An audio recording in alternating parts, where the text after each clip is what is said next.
समय की कीमत। छोटे से गांव में रहने वाला एक लड़का रोहन, जिसने समय की कीमत को समझकर अपनी तकदीर बदल दी। ये कहानी हमें ये सिखाती है कि अगर हम समय का सही उपयोग करें तो कोई भी मुश्किल हमें रोक नहीं सकती। आइए इस प्रेरणादायक कहानी को शुरू करते हैं। रोहन की दुनिया। रोहन एक छोटे से गांव में रहता था। उसका परिवार बहुत गरीब था। उसके पिता एक दिहाड़ी मजदूर थे जो दिन रात मेहनत करते थे, फिर भी 2 वक्त की रोटी जुटाने में मुश्किल होती थी। उसकी माँ घर पर छोटे मोटे सिलाई का काम करती थी, लेकिन आमदनी इतनी कम थी कि हर महीने घर का खर्च पूरा करना मुश्किल हो जाता था।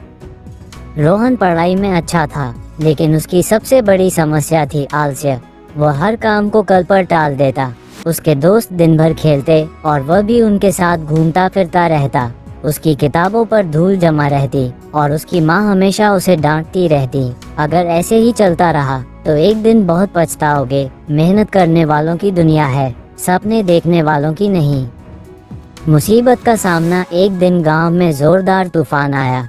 तेज बारिश से खेतों में लगी सारी फसलें नष्ट हो गईं।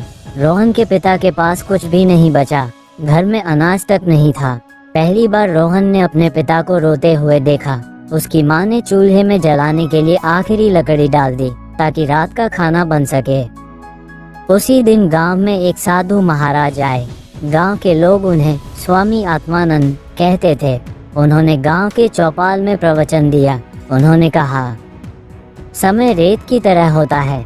अगर इसे हाथ से निकल जाने दिया तो ये कभी वापस नहीं आता। जो आज मेहनत करेगा वही कल चमकेगा। रोहन ने ये सुना और उनके पास गया। उसने पूछा, स्वामी जी, मैं अपने जीवन में सफल कैसे हो सकता हूँ? स्वामी जी मुस्कुराए और बोले, हर सुबह सूरज निकलने से पहले उठो, 4 घंटे पढ़ाई करो और हर दिन एक नया लक्ष्य बनाओ। फिर देखो सफलता कैसे तुम्हारे कदम चूमती है। परिवर्तन की शुरुआत। उस दिन के बाद रोहन ने ठान लिया कि अब वो समय बर्बाद नहीं करेगा। उसने पूरी तरह से अपनी दिनचर्या बदल दी। वो सुबह जल्दी उठता और गांव के सबसे शांत कोने में जाकर पढ़ाई करता। शुरुआत में बहुत कठिनाई हुई। दोस्त उसका मजाक उड़ाने लगे।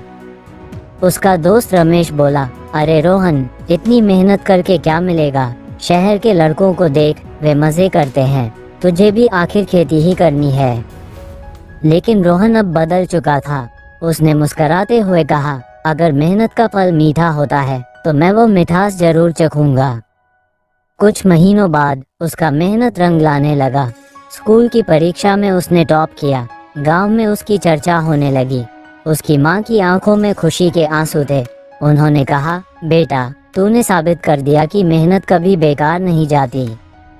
सबसे बड़ी परीक्षा। अब रोहन के सामने असली चुनौती थी, इंजीनियरिंग परीक्षा पास करना। लेकिन समस्या ये थी कि उसके पास महंगी किताबें खरीदने के लिए पैसे नहीं थे। लेकिन उसने हार नहीं मानी। गांव की सरकारी लाइब्रेरी में बैठकर दिन रात पढ़ाई की।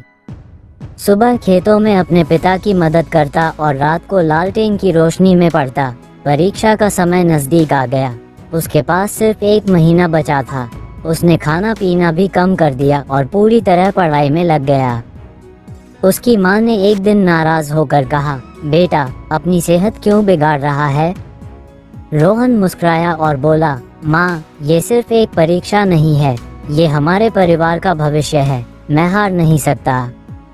सपना हुआ साकार। परीक्षा का परिणाम आया और रोहन ने टॉप किया। गांव के लोग हैरान थे। एक गरीब मजदूर का बेटा अब देश के सबसे बड़े कॉलेज में पढ़ने जा रहा था। जो लोग कभी उसका मजाक उड़ाते थे, वही अब उसकी तारीफ कर रहे थे। लेकिन रोहन यहीं नहीं रुका। उसने गांव में एक फ्री लाइब्रेरी और कोचिंग सेंटर खोला ताकि गांव के दूसरे बच्चे भी सपने देख सकें और उन्हें पूरा कर सकें। सीख जो हमें मिली। रोहन की कहानी हमें ये सिखाती है कि समय सबसे बड़ा गुरु है। जो इसका सम्मान करता है वह जीवन में कभी हारता नहीं। अगर आप समय का सही उपयोग करेंगे तो दुनिया की कोई भी ताकत आपको सफल होने से नहीं रोक सकती। समय को मत गवाओ, क्योंकि यही तुम्हारा सबसे बड़ा साथी है।